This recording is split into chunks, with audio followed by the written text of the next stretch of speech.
70대 재벌 회장과 재혼한 58세 중년 여성. 그로 인해 매일 고통에 시달렸습니다. 저는 한서정입니다. 58살이에요. 남편이 떠난 지 3년이 흘렀습니다. 처음엔 매일 울었어요.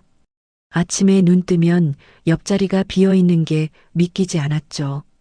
그렇게 1년이 지나고 2년이 지나자 눈물도 말랐습니다.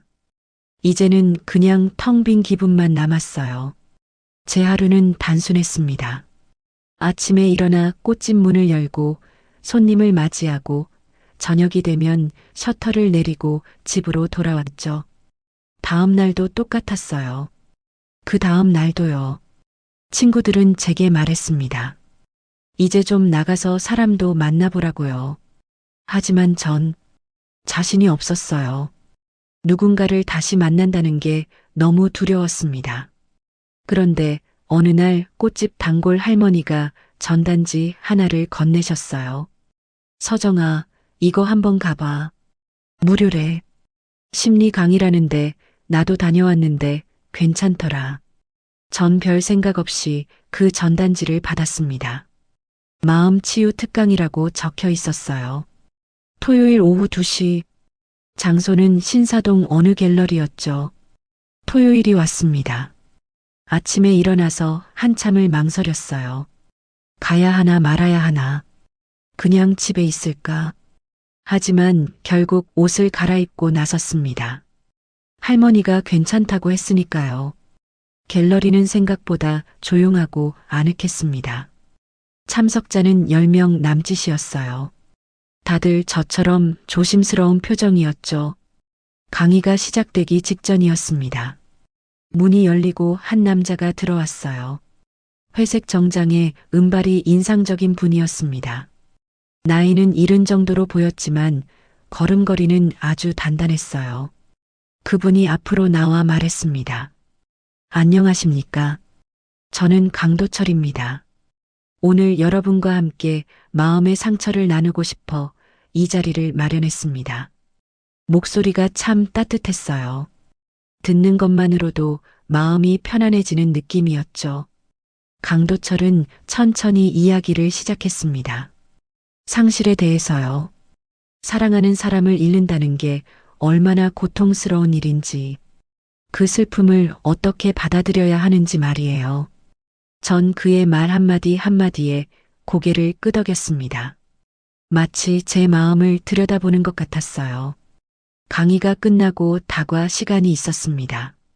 저는 구석에 서서 차를 마시고 있었죠. 그런데 강도철이 제게 다가왔어요. 혹시 괜찮으시다면 잠깐 이야기를 나눠도 될까요? 전 놀라서 차를 쏟을 뻔했습니다. 아, 네. 괜찮습니다. 그는 의자를 권하며 앉았어요. 그리고 조용히 물었죠. 많이 힘드셨죠? 순간 목이 메었습니다. 그 한마디에 3년간 쌓아둔 게 무너지는 것 같았어요. 네, 많이요. 당신의 슬픔을 제가 대신 안아드릴게요. 강도철은 그렇게 말하며 미소 지었습니다. 따뜻하고 부드러운 미소였어요. 그날 이후로 우리는 자주 만났습니다. 처음엔 커피 한 잔으로 시작했어요. 그 다음엔 산책을 했고요. 어느새 일주일에 3번씩 만나게 됐죠. 강도철은 제 이야기를 잘 들어줬습니다.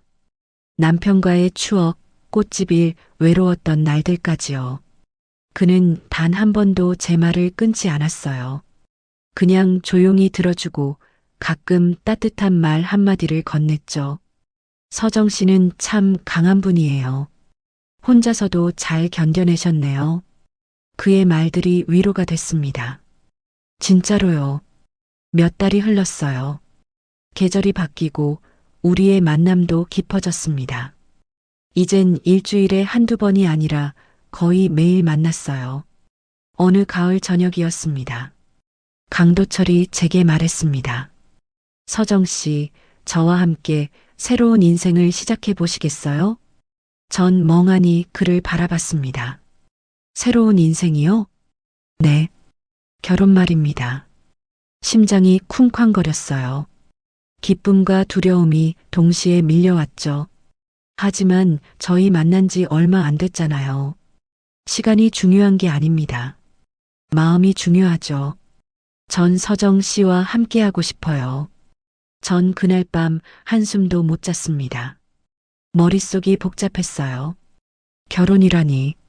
다시 누군가와 산다는 게 가능할까? 하지만 동시에 이런 생각도 들었죠. 이게 마지막 기회일지도 몰라. 다음 날 아침, 전 강도철에게 전화했습니다. 네, 하겠습니다.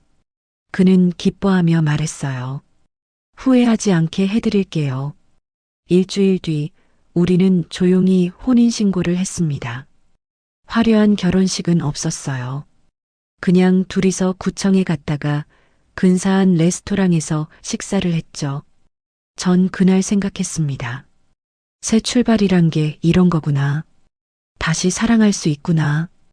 혼자가 아니구나. 행복했어요. 정말로요. 하지만 그게 착각이었다는 걸 전 너무 늦게 알게 됐습니다.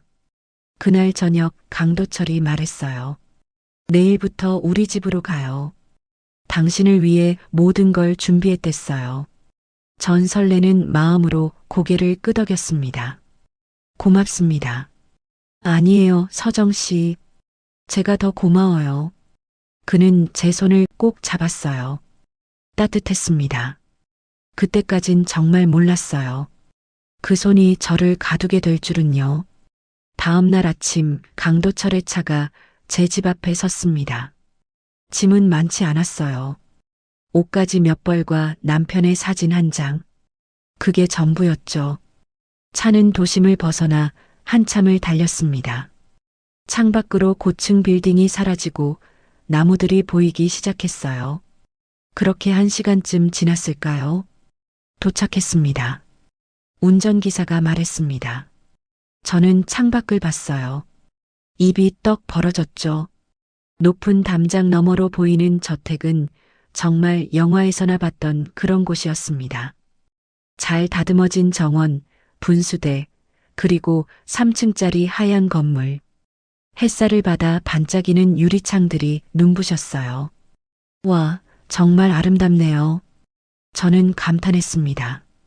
강도철이 제 손을 잡으며 미소 지었어요. 당신을 위한 곳입니다. 여기서 행복하게 지내요. 현관문을 열고 들어서자 더 놀라웠습니다. 대리석 바닥에 샹들리에, 넓은 거실에는 고급스러운 가구들이 배치되어 있었죠. 2층이 우리 방입니다. 천천히 둘러보세요. 강도철은 그렇게 말하고 서재로 들어갔어요. 저는 천천히 계단을 올라갔습니다. 복도 양옆으로 방문들이 보였어요. 하나하나 문을 열어봤죠. 침실, 드레스룸, 욕실. 모든 게 완벽했습니다. 침실 창문으로 정원이 내려다 보였어요. 장미 정원이었습니다. 붉은 장미들이 가득 피어 있었죠. 여기서 새로운 삶을 시작하는 거야. 저는 가슴이 벅차올랐습니다. 저녁 식사는 넓은 식당에서 했어요. 긴 테이블 양끝에 강도철과 제가 앉았죠. 촛불이 켜져 있었고 클래식 음악이 흘러나왔습니다. 입맛에 맞으셨으면 좋겠네요. 강도철이 말했습니다. 너무 맛있어요. 요리사분이 계신가요? 네, 집을 관리하는 직원들이 있습니다. 불편한 건 언제든 말씀하세요. 식사가 끝날 무렵이었습니다. 현관 쪽에서 구두 소리가 들렸어요. 똑똑똑. 날카로운 소리였죠. 문이 열리고 한 여자가 들어왔습니다. 40대 초반으로 보이는 세련된 여성이었어요. 검은색 정장에 하이힐을 신고 있었죠. 아버지. 그녀가 차갑게 말했습니다. 강도철이 일어났어요. 혜리나 왔구나. 소개할게. 내 아내 한서정입니다.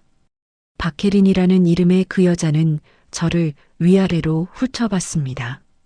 마치 물건을 보듯이요. 안녕하세요. 저는 어색하게 인사했습니다. 혜리는 대답 대신 콧웃음을 쳤어요. 또 결혼하셨네요, 아버지. 복도라는 단어가 가슴에 걸렸습니다. 혜리나 예의 없이 강도철이 낮은 목소리로 말했어요. 예의요?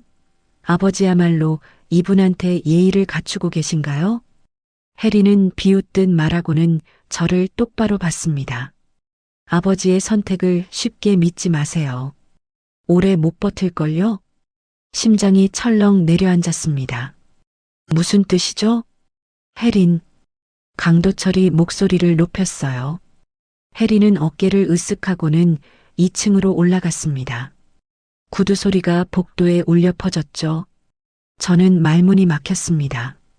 식탁 위의 음식이 갑자기 목으로 넘어가지 않았어요. 죄송합니다. 혜린이가 좀 예민해서요. 강도철이 제 손을 잡았습니다. 괜찮아요. 딸이 아버지를 걱정하는 거겠죠.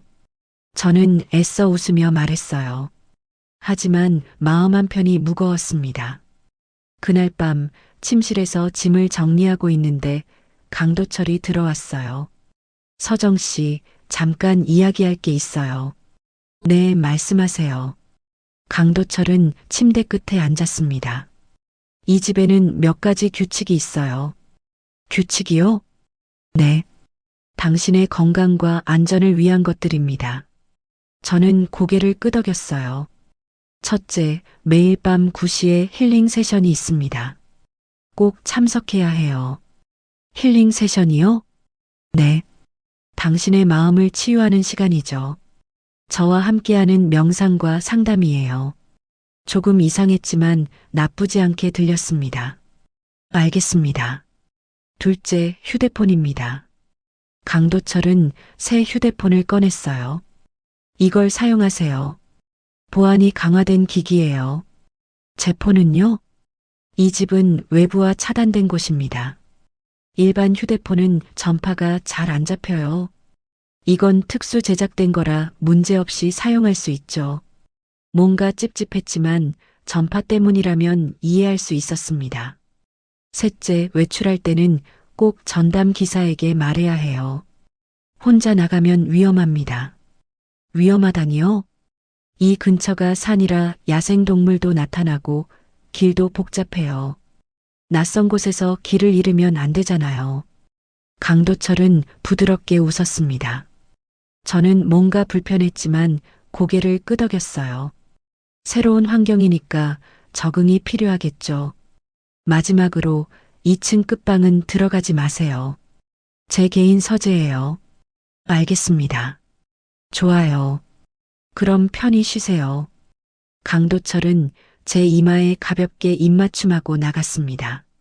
저는 침대에 누웠어요. 천장을 바라보며 생각했죠. 규칙이 좀 많긴 하네. 하지만 날 위한 거니까. 그렇게 스스로를 달랬습니다.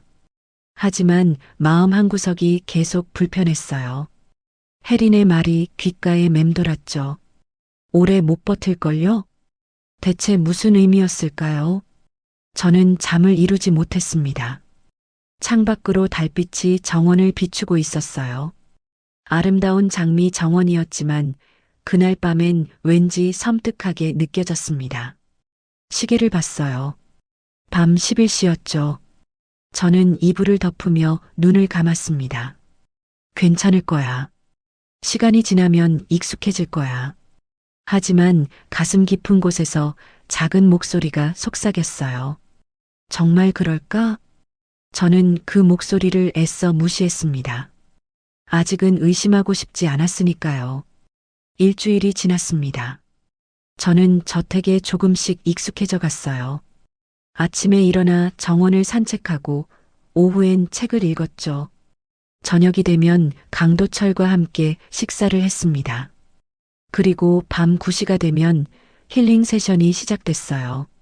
첫 세션은 1층 끝에 있는 작은 방에서 진행됐습니다. 은은한 조명에 향초가 켜져 있었어요. 부드러운 음악이 흘러나왔죠. 편하게 앉으세요. 강도철이 말했습니다. 저는 소파에 앉았어요. 그는 제 맞은편 의자에 앉았죠. 눈을 감고 천천히 호흡하세요. 저는 눈을 감았습니다. 숨을 들이쉬고 내쉬었어요. 좋아요. 이제 제 목소리만 들으세요. 다른 건 생각하지 마세요. 강도철의 목소리가 부드럽게 흘러나왔습니다. 당신은 지금 편안합니다. 모든 걱정이 사라지고 있어요. 과거의 아픔도 슬픔도 모두 흘러가고 있습니다. 목소리를 듣고 있으니 정말 편안해졌어요. 몸이 깃털처럼 가벼워지는 느낌이었죠. 힘든 기억은 있는 게 좋아요. 그래야 행복할 수 있습니다. 저는 고개를 끄덕였습니다. 그렇게 30분쯤 지났을까요? 세션이 끝났어요. 어때요? 기분이 좀 나아졌나요? 네, 정말 편하네요. 저는 미소 지었습니다. 실제로 마음이 가벼웠거든요. 하지만 이상한 일은 그 다음 날부터 시작됐습니다. 아침에 일어났는데 머리가 묵직했어요. 어젯밤 일이 잘 기억나지 않았죠. 세션에서 뭘 했더라? 강도철이 뭐라고 했더라? 아무리 생각해도 흐릿했습니다. 피곤해서 그런가 보다. 저는 그렇게 넘겼어요. 며칠 뒤 더 이상한 일이 벌어졌습니다. 제가 정원에서 장미에 물을 주고 있었어요. 붉은 장미가 참 예뻤거든요. 조심스럽게 물을 뿌리며 생각했죠. 이렇게 예쁜 꽃들을 매일 볼 수 있다니. 그런데 다음날 아침 정원으로 나갔는데 장미들이 시들어 있었습니다.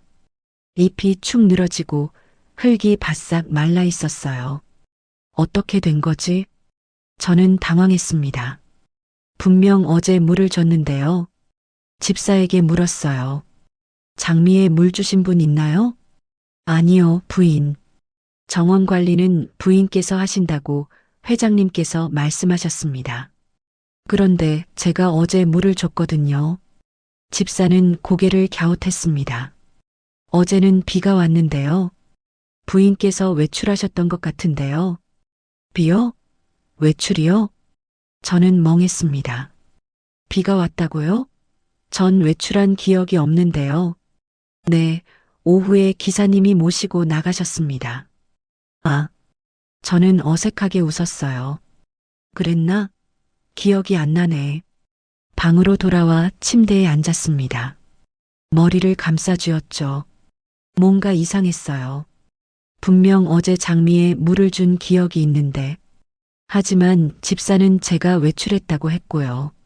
내가 잘못 기억하는 건가? 불안해졌습니다. 그날 저녁 또 이상한 일이 있었어요. 휴대폰을 보다가 통화 기록을 확인했습니다. 그런데 이상한 거예요. 분명 며칠 전 꽃집 단골 할머니와 통화한 기억이 있는데 기록이 없었죠. 저는 다시 확인했습니다. 하지만 역시 없었어요. 내가 전화한 게 아니라 받은 건가? 하지만 수신 기록에도 없었습니다. 가슴이 두근거렸어요. 뭔가 잘못되고 있다는 느낌이 강하게 들었죠. 저는 강도철에게 물어보기로 했습니다. 저녁 식사 때 조심스럽게 말했어요. 여보, 제가 요즘 기억이 잘 안 나는 것 같아요. 기억이요? 네. 분명 제가 한 일인데 기억이 안 나고 안 한 일을 한 것처럼 기억하기도 하고요. 강도철은 걱정스러운 표정을 지었습니다. 스트레스 때문일 거예요. 새로운 환경에 적응하느라 힘드셨겠어요. 그런 것 같기도 한데 너무 자주 그래서요. 괜찮아요. 힐링 세션이 도움이 될 겁니다. 마음이 안정되면 기억도 돌아올 거예요. 그는 제 손을 잡으며 미소 지었어요. 저는 고개를 끄덕였습니다. 그의 말이 맞는 것 같았거든요. 하지만 그날 밤 세션이 끝나고 나서 더 이상해졌어요. 침실로 돌아왔는데 시간이 훌쩍 지나 있었습니다. 분명 9시에 시작했는데 시계를 보니 11시였죠. 2시간이나 걸렸나? 그런데 세션 내용이 전혀 기억나지 않았습니다. 뭘 했는지, 무슨 말을 들었는지 아무것도요. 머리가 지끈거렸어요. 침대에 누웠지만 잠이 오지 않았습니다. 이건 뭔가 이상해. 다음 날 아침 저는 용기를 내서 2층 복도를 걸었습니다. 강도철이 출근한 사이였어요. 집은 조용했죠. 저는 끝방 앞에 섰습니다. 강도철이 들어가지 말라고 했던 서재요. 손잡이를 잡았어요. 떨렸습니다. 그냥 한 번만 봐보자. 하지만 문은 잠겨 있었습니다. 전자 잠금 장치가 달려 있었어요. 뭐 하세요? 뒤에서 목소리가 들렸습니다. 깜짝 놀라 돌아봤죠. 혜린이 서 있었어요. 찬 눈빛으로 저를 바라보고 있었습니다. 아, 그냥 복도를 둘러보고 있었어요. 아버지 서재는 못 들어갑니다. 모르셨어요? 네, 알아요. 그냥 지나가다가요. 혜리는 비웃듯 웃었습니다. 조언 하나 할게요. 너무 많이 알려고 하지 마세요. 그게 몸에 좋을 겁니다. 그녀는 그렇게 말하고 계단을 내려갔어요. 저는 그 자리에 서서 식은땀을 흘렸습니다. 뭔가 숨기고 있어. 분명히 그날 밤 세션에서 강도철이 말했습니다. 서정 씨, 오늘은 깊은 이완을 해볼 거예요. 깊은 이완이요? 네. 더 깊은 휴식을 위해서요. 눈을 감으세요. 저는 눈을 감았습니다.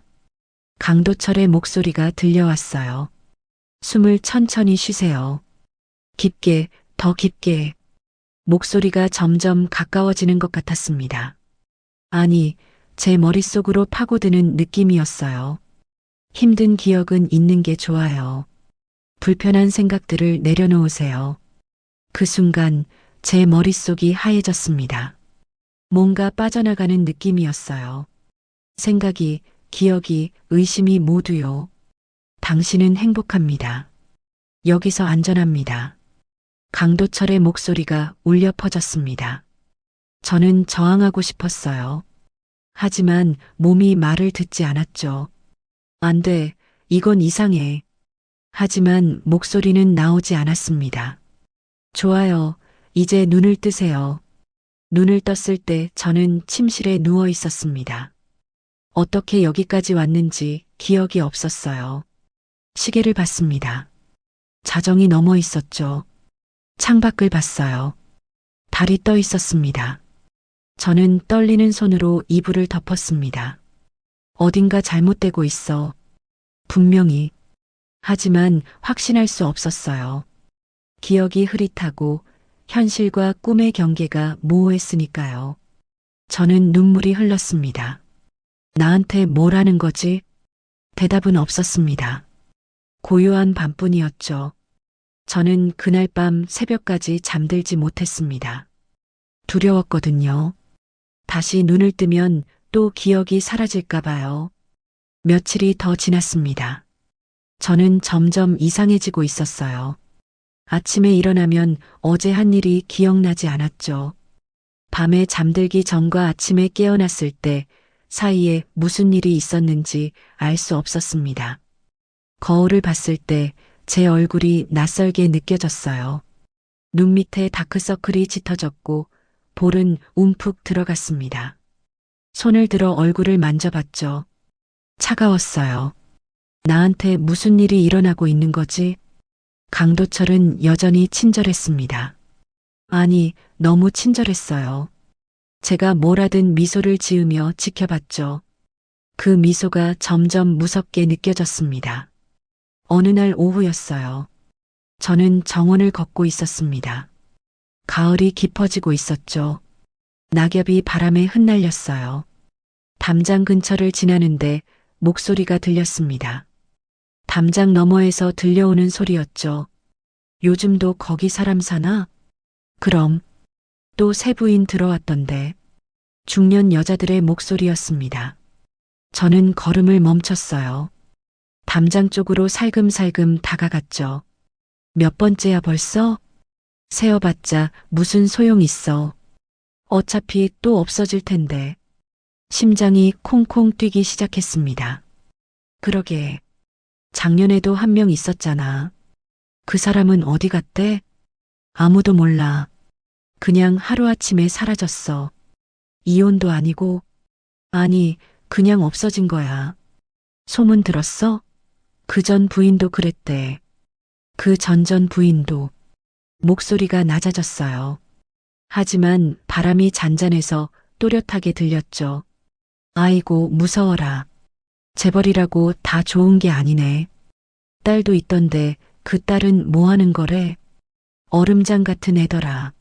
엄마를 닮았나 봐. 엄마, 그 사람도 어디 갔대? 모르지. 그것도 옛날 일이래. 우리가 이사 오기 전부터 없었대. 발소리가 멀어졌습니다. 저는 그 자리에 굳어 있었어요. 온몸에 소름이 돋았습니다. 손끝이 차가워졌죠. 머리가 어지러웠어요. 여러 명이었어. 그리고 모두 사라졌어. 다리에 힘이 풀렸습니다. 담장에 손을 짚고 겨우 버텼어요. 숨을 고르려고 했지만 쉽지 않았습니다. 가슴이 답답했죠. 진정해. 일단 진정하자. 저는 천천히 집으로 돌아갔습니다. 걷는 내내 머릿속이 복잡했어요. 거실로 들어가려는데 혜린이 계단에 앉아 있었습니다. 저를 내려다보고 있었죠. 산책 잘하셨어요? 네. 제 목소리가 떨렸습니다. 혜린은 천천히 계단을 내려왔어요. 저한테 다가왔죠. 재미있는 얘기 들으셨나 봐요. 심장이 철렁했습니다. 무슨 말씀이세요? 담장 너머에서 뭔가 들으셨잖아요. 표정에 다 쓰여 있어요. 혜린이 비웃었습니다. 저는 말문이 막혔어요. 뭐라고 대답해야 할지 몰랐죠. 궁금하시죠? 전에 여기 살았던 사람들 말이에요. 저는 그런 거 관심 없어요. 거짓말. 혜린이 제 앞을 가로막았습니다. 다 알고 싶으시잖아요. 그 사람들이 어디로 갔는지, 왜 사라졌는지. 비켜주세요. 비켜드리죠. 하지만 한 가지만 알려드릴게요. 혜린이 제 귀에 속삭였습니다. 당신도 곧 아버지가 버릴 거예요. 심장이 뜯어질 듯 뛰었습니다. 숨이 막혔어요. 혜린이 한 발짝 물러났습니다. 차가운 눈으로 저를 훑어봤죠. 오래 못 버티실 거예요. 다들 그랬으니까. 저는 아무 말도 할 수 없었습니다. 입술이 바들바들 떨렸어요. 혜린은 제 옆을 지나 현관으로 나갔습니다. 문이 쾅 닫히는 소리가 들렸죠. 저는 그 자리에 멍하니 서 있었습니다. 버린다고? 나를? 다리가 풀려 소파에 주저앉았어요. 손으로 얼굴을 감싸 쥐었습니다. 대체 뭘 어떻게 버린다는 거지? 머릿속이 하얘졌어요. 생각이 정리되지 않았습니다. 한참을 그렇게 앉아 있었어요. 시간이 얼마나 지났는지 모르겠습니다. 문득 정신을 차리고 2층으로 올라갔습니다. 뭔가 단서를 찾아야 했어요. 복도를 천천히 걸었죠. 빈 방들이 줄지어 있었습니다. 첫 번째 방을 열었어요. 비어 있었습니다. 먼지만 쌓여 있었죠. 두 번째 방도 마찬가지였습니다. 세 번째 방 문을 잡았어요. 손잡이가 차갑게 느껴졌죠. 문을 열었습니다. 이 방은 달랐어요. 가구가 있었습니다. 침대, 화장대, 옷장까지요. 누군가 살았던 흔적이 역력했습니다. 저는 조심스럽게 안으로 들어갔어요. 바닥을 밟을 때마다 삐걱거리는 소리가 났죠. 화장대로 갔습니다. 위에 먼지가 쌓여 있었어요. 손으로 쓸어내니 거울이 드러났죠. 서랍을 열었습니다. 안에 물건들이 있었어요. 립스틱, 화장솜, 향수병, 그리고 작은 사진 한 장이 있었습니다. 집어들었어요. 중년 여성이었습니다. 단정한 옷차림에 웃고 있었죠. 하지만 눈빛이 이상했어요. 웃는 입과 다르게 눈은 슬퍼 보였습니다. 사진을 뒤집었어요. 뒷면에 글씨가 있었습니다. 윤미선, 2021년 5월 15일, 3년 전이었습니다. 손이 떨렸어요. 이 사람이 전 부인인가요? 서랍을 더 뒤졌습니다. 깊숙한 곳에 작은 수첩이 있었어요. 꺼내서 펼쳤습니다. 일기장이었습니다. 삐뚤빼뚤한 글씨로 빽빽하게 적혀 있었어요. 첫 페이지를 읽었습니다. 오늘 도철 씨를 만났다. 참 좋은 사람 같다. 외로웠는데 이렇게 누군가 다가와 주니 감사하다. 다음 페이지로 넘겼어요. 결혼을 하기로 했다. 조금 빠른 감이 있지만 행복할 것 같다. 가슴이 답답해졌습니다. 이건 제 이야기랑 똑같았어요. 계속 넘겼습니다. 이 집은 정말 아름답다. 하지만 왠지 불편하다. 밤마다 세션을 한다. 처음엔 좋았는데 요즘은 무섭다. 머리가 아프다. 자꾸 기억이 사라진다. 손이 심하게 떨렸습니다. 글씨가 흔들려 보였어요. 다음 페이지로 넘겼죠. 나가고 싶다. 하지만 못 나간다. 문이 잠겨 있다. 도철 씨가 무섭다. 저 미소 뒤에 뭐가 있는 거지? 혜린이 말했다. 내가 오래 못 버틸 거라고. 숨이 막혔습니다. 읽을수록 제 상황과 똑같았어요. 마지막 페이지를 펼쳤습니다. 도와줘. 누가 좀 도와줘. 제발. 그게 끝이었습니다. 그 이후로는 빈 페이지만 남아 있었어요. 저는 수첩을 떨어뜨렸습니다. 바닥에 떨어진 수첩을 멍하니 바라봤죠. 윤미선은 어디로 간 거지? 왜 일기가 여기 남아 있는 거지? 등골이 서늘해졌습니다. 뒤에서 목소리가 들렸어요. 재미있게 읽으셨나요? 깜짝 놀라 돌아봤습니다. 혜린이 문에 기대 서 있었어요. 언제부터 거기 있었어요? 처음부터요. 지켜보고 있었죠. 혜린이 천천히 들어왔습니다. 바닥에 떨어진 수첩을 집어들었어요. 윤미선, 아버지의 네 번째 부인이었어요. 네 번째요? 목소리가 갈라졌습니다. 네. 첫 번째는 우리 엄마였죠. 그 다음이 두 번째, 세 번째, 그리고 윤미선. 혜린이 수첩을 넘겼어요. 다들 같았어요. 처음엔 행복해했죠. 그러다가 이상한 걸 눈치채고 결국엔 사라졌어요. 사라졌다는 게 무슨 뜻이에요? 글쎄요. 전 안 봤으니까요. 어느 날 갑자기 없어지더라고요. 혜린이 저를 똑바로 봤습니다. 그럼 저는요? 당신은 다섯 번째예요. 그리고 똑같은 운명이죠. 심장이 미친 듯이 뛰었습니다. 온몸이 얼어붙는 것 같았어요. 왜 이러는 거예요? 왜 아버지는 이런 짓을 하는 거예요? 모르겠어요. 그건 아버지한테 물어보세요. 혜린이 수첩을 제게 던졌습니다.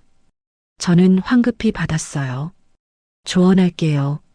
너무 많이 알려고 하지 마세요. 알면 알수록 위험해져요.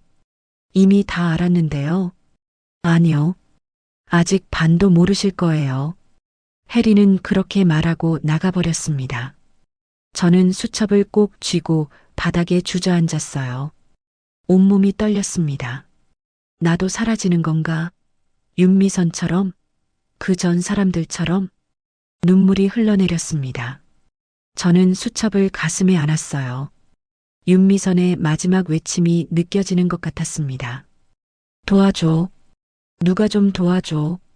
저도 똑같은 말을 하고 있었습니다. 소리 없이요. 며칠 뒤 기회가 왔습니다. 강도철이 중요한 회의가 있다며 아침 일찍 나갔어요. 혜린도 자기 일이 있다며 외출했죠. 집에는 저 혼자만 남았습니다. 직원들은 1층에서 청소를 하고 있었어요. 저는 2층에 있었죠. 지금이야. 지금 아니면 기회가 없어. 심장이 빠르게 뛰었습니다. 손에 땀이 났어요. 저는 복도 끝으로 갔습니다. 강도철의 서재가 있는 곳이었죠. 전자 잠금 장치가 달린 문이었어요. 문 앞에 섰습니다. 손을 뻗어 손잡이를 잡았죠. 어떻게 열지? 비밀번호를 몰랐습니다. 하지만 시도는 해봐야 했어요. 숫자 패드를 봤습니다. 몇 개 숫자를 눌러봤죠. 삐 소리가 났어요. 틀렸다는 신호였습니다. 다시 눌러봤습니다. 역시 틀렸어요. 안 되겠어. 포기하려는 순간 문득 생각이 났습니다. 혜린이 한번 서재에서 나오는 걸 봤는데 그때 1층으로 내려가더라고요. 1층에 다른 입구가 있는 건가? 저는 서둘러 계단을 내려갔습니다. 직원들이 부엌 쪽에서 일하고 있었어요. 조용히 복도를 따라 걸었습니다. 1층 끝에 작은 문이 하나 있었죠. 창고인 줄 알았던 문이었어요. 문을 열어봤습니다. 계단이 있었습니다. 아래로 내려가는 계단이었어요. 지하가 있었어? 온몸에 소름이 돋았습니다. 하지만 물러설 수 없었어요. 저는 천천히 계단을 내려갔습니다. 한 계단씩 조심스럽게요. 어두웠습니다. 손으로 벽을 짚으며 내려갔죠. 계단 끝에 다다랐어요. 좁은 복도가 나타났습니다. 복도 끝에 불빛이 보였어요. 희미한 파란 불빛이었죠. 저는 그쪽으로 걸어갔습니다. 숨소리가 크게 들렸어요. 아니, 심장 소리였을지도 몰라요. 문이 하나 있었습니다. 반쯤 열려 있었어요. 안을 들여다봤습니다. 방이었습니다. 아니, 연구실 같았어요. 책상 위에 여러 대의 모니터가 놓여 있었습니다. 화면들이 켜져 있었죠. 저는 안으로 들어갔어요. 문을 조심스럽게 밀었습니다. 모니터 앞으로 갔습니다. 화면을 봤어요. 숨이 멎었습니다. 영상이었습니다. 여러 개의 영상이 동시에 재생되고 있었어요. 한 화면에는 여자가 울고 있었습니다. 작은 방에 갇혀서요. 다른 화면에는 또 다른 여자가 있었어요. 침대에 누워 있었죠. 눈을 뜨고 있었지만 멍한 표정이었습니다. 세 번째 화면의 여자는 소리를 지르고 있었어요. 하지만 소리는 들리지 않았죠. 음소거가 되어 있었습니다. 저는 떨리는 손으로 마우스를 잡았어요. 클릭했습니다. 파일들이 나타났습니다. 폴더 이름들이 보였어요. 피험자 1호- 정하영, 피험자 2호- 김수진, 피험자 3호- 윤미선. 손이 떨렸습니다. 윤미선이요. 수첩에서 봤던 그 이름이었어요. 마지막 폴더를 봤습니다. 피험자 4호- 한서정. 제 이름이었습니다. 비명을 삼켰어요. 입을 손으로 막았죠. 내가 다음이야. 나도 저렇게 되는 거야. 다리에 힘이 풀렸습니다. 의자에 주저앉았어요. 제 폴더를 클릭했습니다. 파일들이 나타났어요. 날짜별로 정리되어 있었죠. 가장 최근 파일을 열었습니다. 동영상이 재생됐어요. 저였습니다. 세션룸에 앉아 있는 제 모습이었어요. 강도철이 제 앞에 서 있었죠. 눈을 감으세요. 강도철의 목소리가 들렸습니다. 화면 속 저는 눈을 감았어요. 좋아요. 이제 깊이 들어가세요. 더 깊이. 강도철이 제 이마에 손을 얹었습니다. 과거의 기억을 지우세요. 불편한 감정들을 모두 내려놓으세요. 화면 속 제가 고개를 끄덕였어요. 당신은 저에게 복종합니다. 제 말만 들으세요. 저는 화면을 끌 수 없었습니다. 계속 봤어요. 강도철이 말했습니다. 오늘 있었던 일을 기억하지 못할 겁니다. 세션이 끝나면 행복했던 기억만 남을 거예요. 화면이 거기서 멈췄습니다. 저는 의자에서 벌떡 일어났어요. 온몸이 떨렸죠. 최면이야. 매일 밤 나한테 최면을 걸었어. 다른 파일들을 열어봤습니다. 모두 비슷했어요. 세션 영상들이었습니다.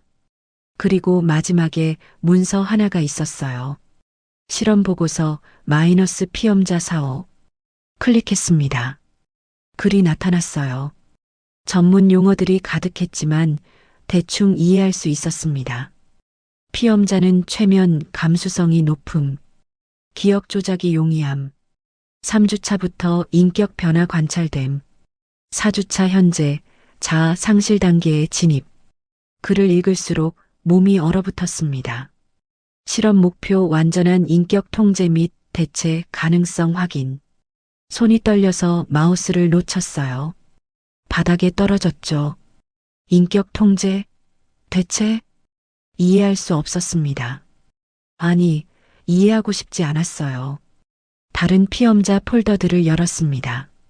정아영, 김수진, 윤미선.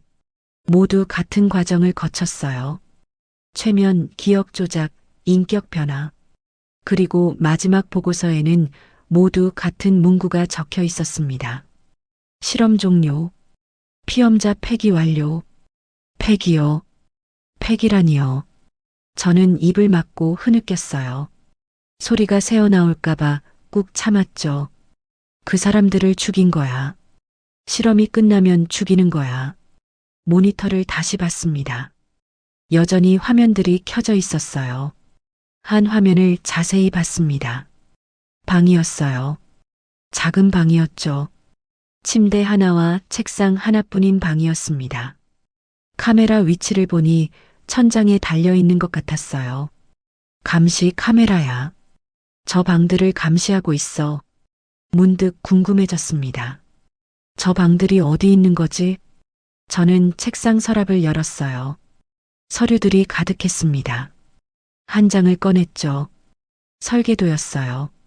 이 집의 설계도였습니다. 지하 부분을 봤어요. 방들이 그려져 있었습니다.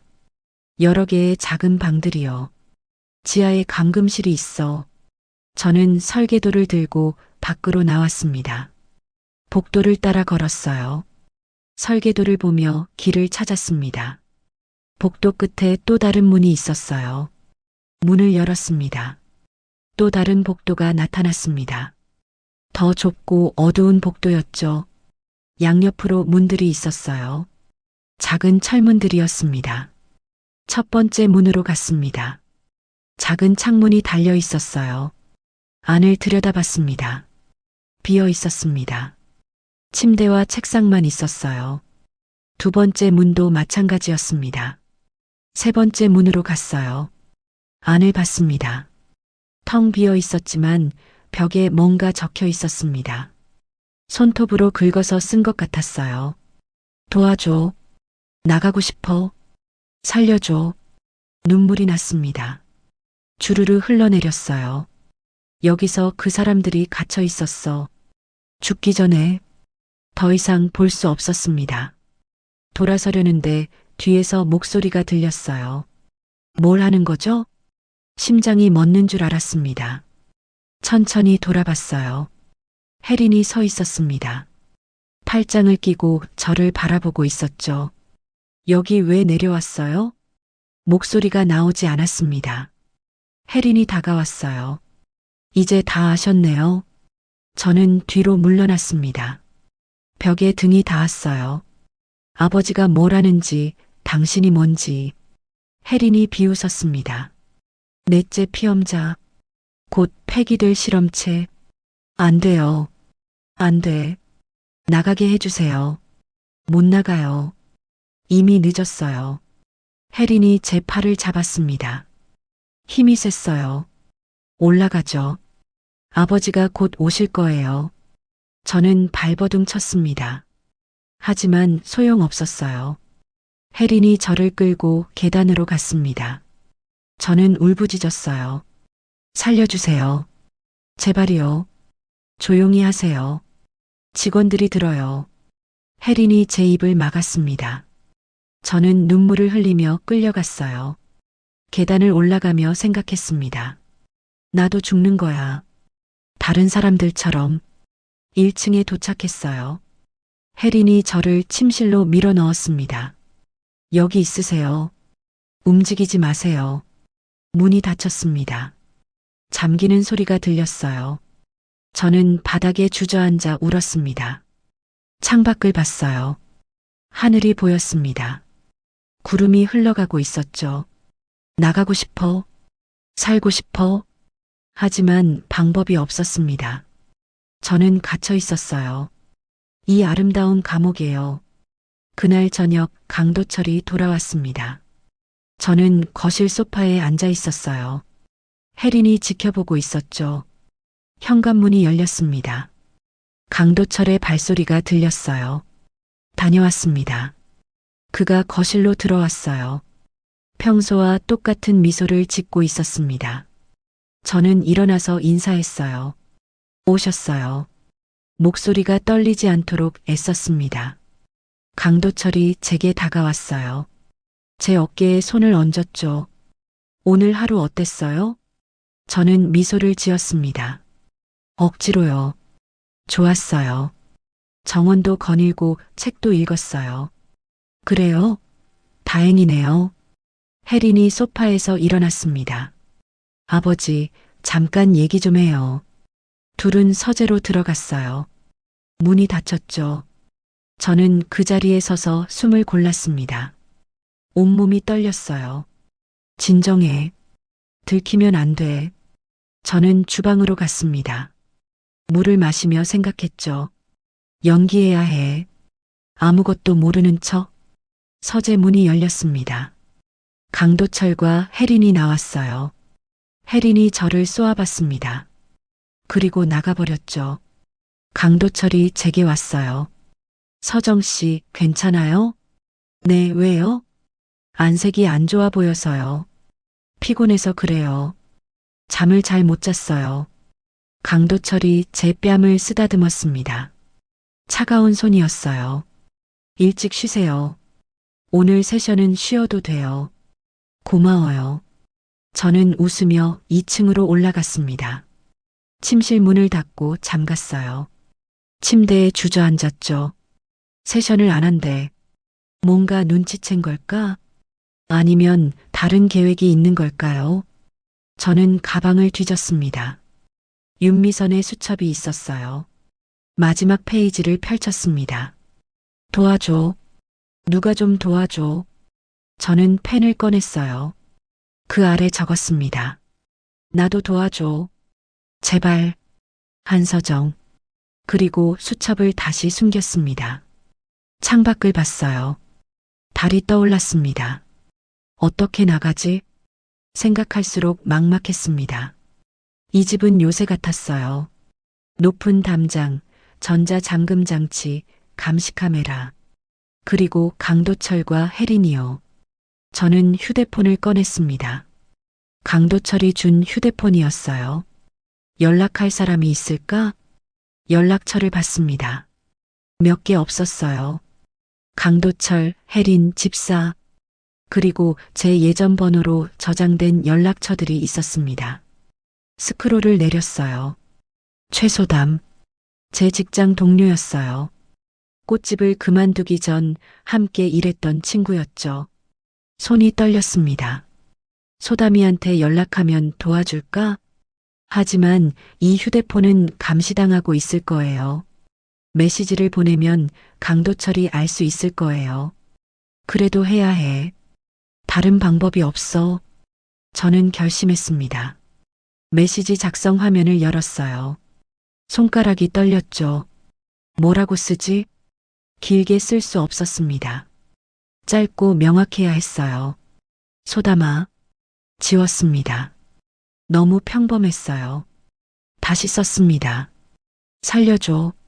하지만 이것만으로는 부족했어요. 고민했습니다. 몇 분이 지났을까요?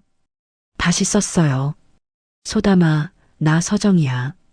도와줘. 위험해. 경찰에 연락해줘. 주소는? 주소를 적으려는데 문득 생각났습니다. 주소를 알아야 하는데 저는 이 집 주소를 몰랐어요. 결혼하고 그냥 차를 타고 왔을 뿐이었죠. 침대에서 일어나 책상으로 갔습니다. 서랍을 뒤졌어요. 서류가 하나 있었습니다. 우편물이었어요. 경기도 가평군. 주소를 외웠습니다. 다시 휴대폰을 들었어요. 메시지를 완성했습니다.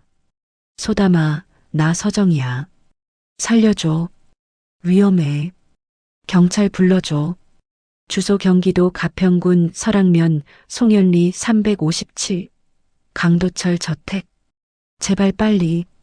손가락이 떨렸습니다. 전송 버튼 위에 손가락을 올렸어요. 보내면 들킬 거야. 하지만 안 보내면 죽을 거야. 눈을 감았습니다. 그리고 눌렀어요. 메시지가 전송됐습니다. 저는 휴대폰을 침대 밑에 숨겼어요. 떨리는 숨을 고르며 침대에 누웠습니다. 소담이가 봤을까? 믿어줄까? 시간이 흘렀습니다. 30분쯤 지났을까요? 문 두드리는 소리가 들렸어요. 심장이 철렁했습니다. 누구세요? 저예요. 혜린이요. 최악이었습니다. 문 열어요. 저는 일어나 문을 열었어요. 혜린이 들어왔습니다. 손에 뭔가 들고 있었어요. 제 휴대폰이었습니다. 이거 찾으시나요? 피가 얼어붙었습니다. 어디서 가져온 거예요? 침대 밑이요. 왜 숨겼어요? 혜린이 휴대폰을 확인했습니다. 메시지 화면을 봤어요. 최소담. 누구죠? 제 친구예요. 재미있네요. 구조 요청을 보냈군요. 혜린이 비웃었습니다. 소용없어요. 이 휴대폰은 외부 연결이 안 돼요. 뭐라고요? 이 휴대폰은 집 내부 네트워크만 연결돼요. 밖으로는 아무것도 안 나가요. 무릎에 힘이 풀렸습니다. 그럼 제 메시지는 어디에도 안 갔어요. 혜린이 휴대폰을 제게 던졌습니다. 아버지한테 말씀드려야겠네요. 안 돼요. 제발이요. 당신이 순순히 따르면 생각해 볼게요. 혜린이 문 앞에 섰습니다. 내일부터 더 조심하세요. 이런 짓 또 하면 가만 안 둬요. 문이 닫혔습니다. 저는 바닥에 주저앉아 울었어요. 끝났어. 완전히 끝났어.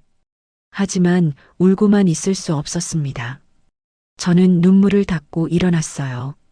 다른 방법을 찾아야 해. 책상으로 갔습니다.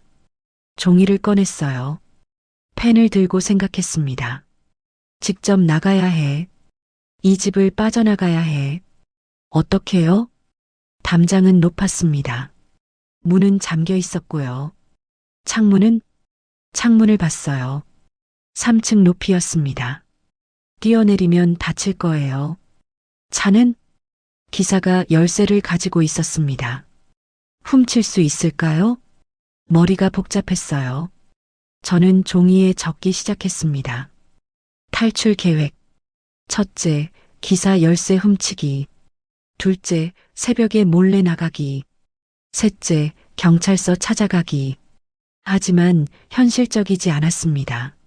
너무 많은 위험이 있었어요. 저는 종이를 구겼습니다. 안 돼. 다른 방법이 필요해. 그때 문득 생각났습니다. 직원들. 이 집엔 여러 직원이 있었어요. 청소하는 분, 요리하는 분, 정원사. 그중 누군가에게 부탁할 수 있지 않을까요? 하지만 믿을 수 있을까? 강도철에게 돈을 받고 일하는 사람들이에요.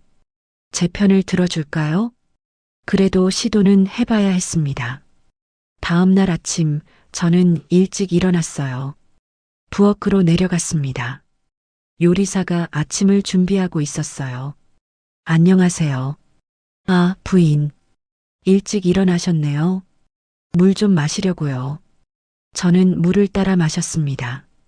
요리사를 슬쩍 봤어요. 60대 정도로 보이는 여자분이었습니다. 이분한테 부탁해 볼까? 하지만 용기가 나지 않았어요. 맛있겠네요. 뭘 만드세요? 오늘은 프렌치 토스트예요. 좋아하는 거예요. 저는 웃었습니다. 잠시 침묵이 흘렀어요. 네, 부인.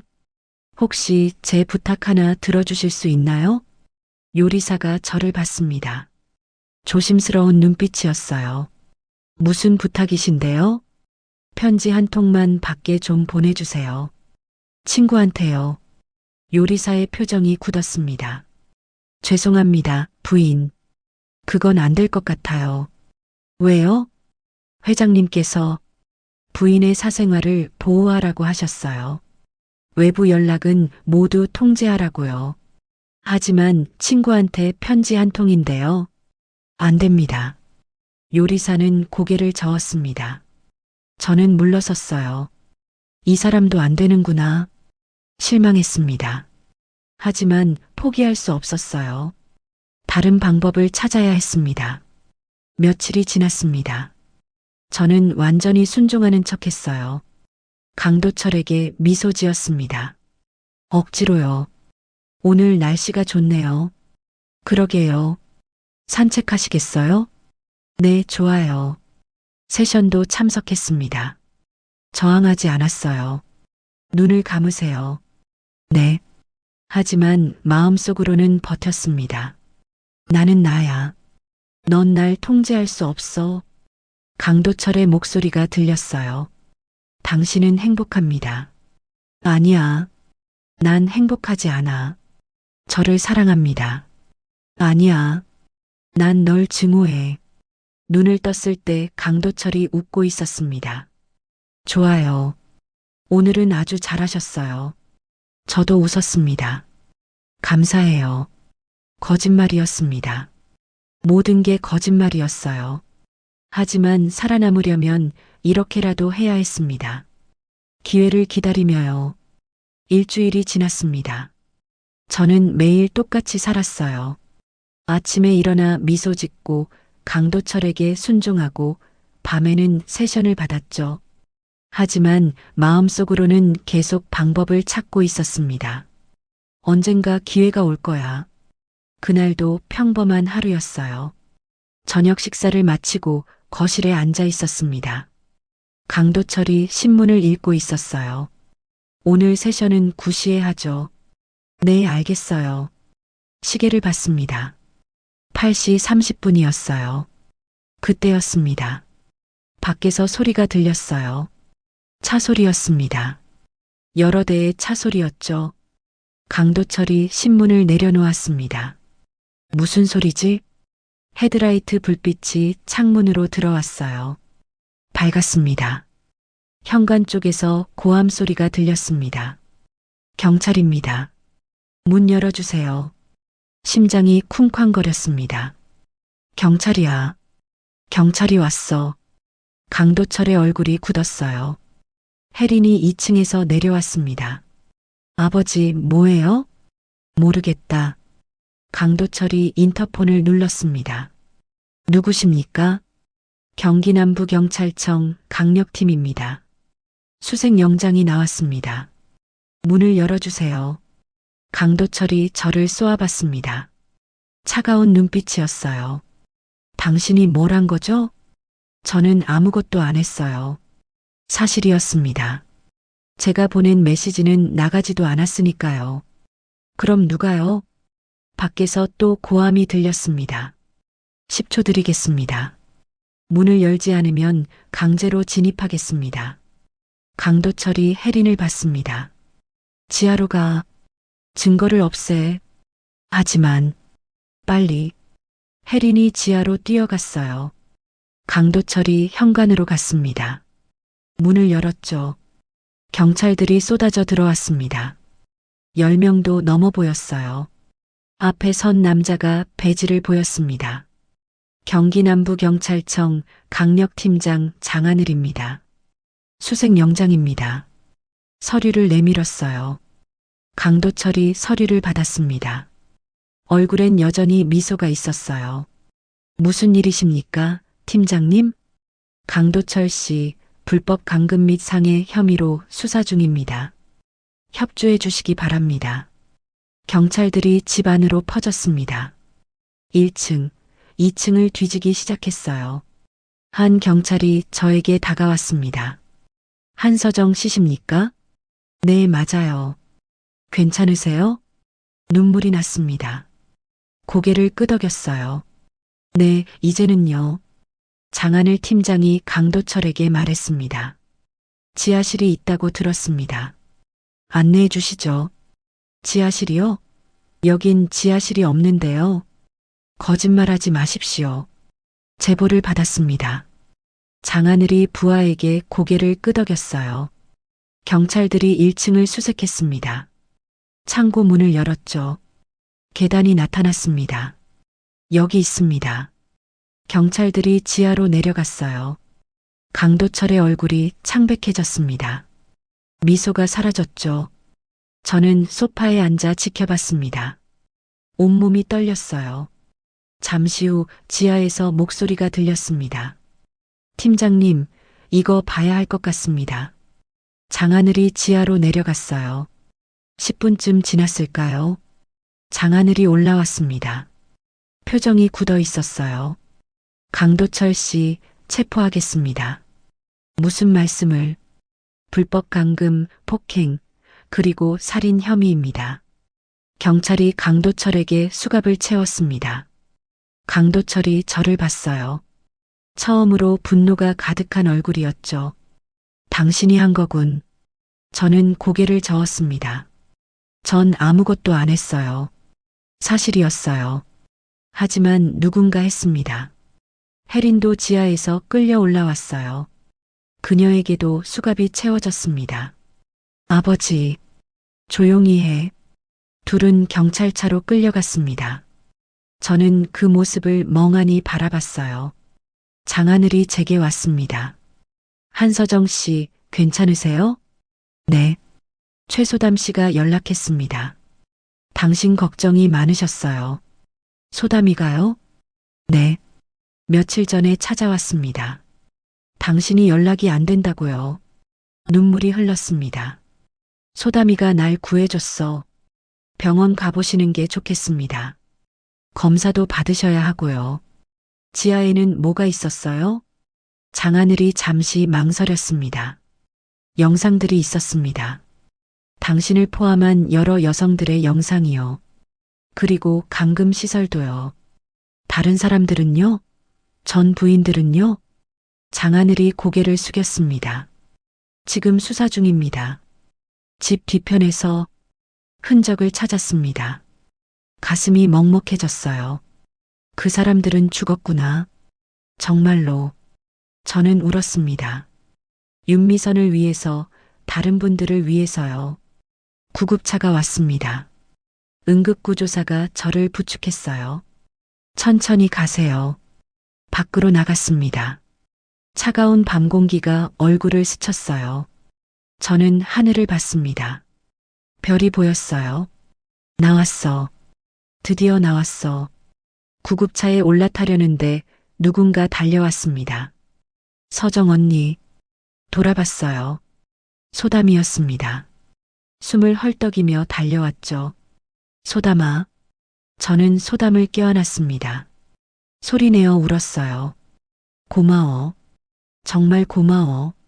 언니 괜찮아요? 다친 데는 없어요? 응, 괜찮아.